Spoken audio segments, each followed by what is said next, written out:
Dwaro-Delph was founded by Durin the Deathless in the far distant past, long before the creation of the sun and the moon. He was the first of the 7 dwarven fathers created by Al. After his creation, Durin awoke at Mount Gundabad. He shortly forged a new clan known as Longbeards and began their journey south down the Anveen whilst under attack by Morgoth's orcs. Whilst on this journey, Durin encountered an oval lake which appeared to have magical qualities. As he looked into the lake, he saw a reflection of himself wearing a crown and therefore named the place Khazad-dûm, translated to Mirromir. Nearby, he also located 3 picks that he named Baranzibar, the Redhorn, Zirak Zigil, the Silvertine, and Bund Ushafur, Cloudy Head. He also named the springs Kibil Nala, but the meaning is unknown. Durin named the valley Azan Ulbizar, translated to the Dimril Dale, and began his new stronghold named Khazad-dûm in the cave Khazad-dûm. Khazad-dûm expanded in size and population during Durin's lifetime and became the greatest of all the mansions of the dwarfs. This was all during the ages of the trees. Not much happened during the first age, but near the end the dwarves began trading with the early men of Rovonian. During the second age, shortly after the defeat of Morgoth, the Broadbeams had lost their home as a result of the War of Beleriand. They therefore made their way to the Dwaro-Delph, greatly increasing its size and power. Before long, orcs grew in numbers and became more heavily armoured. However, the heavy dwarven infantry and newly allied archers of Rohan were able to defeat the attackers. After the formation of the Noldoran realm in Erishan, to the west, a firm alliance was forged between the elves and the dwarves in around the year 700.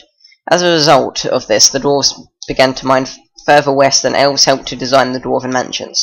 A new western door was created by Narvi, known as the Doors of Durin, and the elf Celebrimbor carved writing into it using mithril. Most of the Dwaro-Delph was originally illuminated by a series of shining lamps of crystals, whilst the highest halls were also lit by windows and shafts carved into the mountainside. However, the deepest parts of Moria, filled with mines and treasuries, were plunged into perpetual darkness and laid littered with nameless things that have existed since the beginning of Arda. At the end of the Second Age, during the War of the Elves and Sauron, the dwarves of Khazad-dûm launched a powerful attack against Sauron. As a result of this, Sauron grew a deep hatred for Khazad-dûm and ordered all his forces to cause trouble for Durin's folk at every turn. However, the halls were too deep and powerful to be captured. Despite this, its people began to dwindle from this time, possibly due to a lack of food supplies from the men of Rovonian. After the defeat of Sauron during the Third Age, the dwarves were able to recover and did not come under attack from orcs again for another 1,300 years. By this time, mithril was less easily locatable, so the dwarves delved deeper.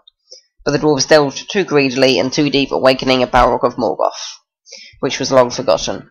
The Balrog killed Durin the Sixth that year, and his son Nine the next. Iron and stone tools had no effect on the creature, so the dwarves were forced to leave their ancient home. The Balrog was renamed Durin's Bane, and the Dwaro-Delph was deserted.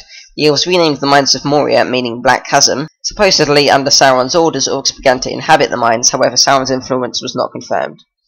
In the year 2790, 4 heir to Durin attempted to reclaim Moria, but was slain by the orc chieftain Azog. This sparked the War of the Dwarves and the Orcs. This resulted in a bloody battle 9 years later at the fortress gates, leaving Azog dead and the war won. However, the casualties were so large that the dwarves had to burn the bodies, leaving the Dimril Dale forever deforested. After the victory, Thrain, son of Thor, attempted to reopen the mines but was stopped by Dane. He informed him that some power other than the dwarves must come before Durin's folk could return to Moria. Towards the end of the Third Age, Balin and his party disobeyed King Durin's orders and entered Moria. They were able to reclaim it for 5 years until Balin was shot in the back with the arrow and the colony was destroyed. King Dane was soon visited twice by a messenger from Mordor offering to return 3 of the dwarven rings and Moria to Dane if he helped Sauron to find the Ring of Power. King Dane, however, refused. In 3019, the Fellowship made their way through Moria. By this time, most of the lower deeps had become flooded and inaccessible. The Fellowship presumed that they would be safe from the orcs, as most were slain during the Battle of the Five Armies a few decades earlier. However, upon reaching the chamber of Mazarbul, the group were attacked by a strong force of orcs and later Durin's Bane itself. Gandalf confronted the Balrog on the bridge of Khazad-dûm, but the bridge broke, plunging them both into the depths of Moria, whilst the remaining members of the Fellowship were able to escape. Gandalf and the Balrog survived the fall and continued their battle to the tip of Zirak Sigil, demolishing the tower and the top of the stair, but Gandalf is able to defeat the creature. More than 1,000 years later, during the Fourth Age, the dwarves were led back into the Dwaro-Delph by Durin the Seventh, a direct descendant of Durin the Sixth, and some sources say the son of Thorin the Third.